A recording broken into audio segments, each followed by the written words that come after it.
Hola amiguitos, recordemos los sonidos de los animales que hemos visto. La vaca, ¿cómo hace? Mm. La pata.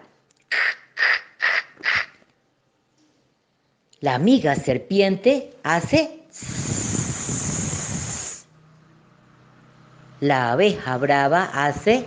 Mm.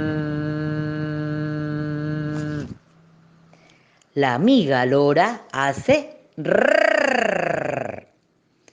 Y la abeja mansita hace.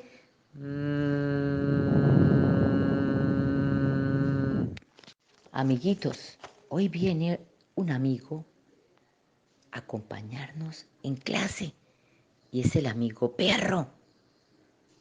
Y este perro estaba escondido comiéndose un hueso que se había encontrado por el camino y de pronto venían otros animales a atacarlo y él, para defender su comida, hizo.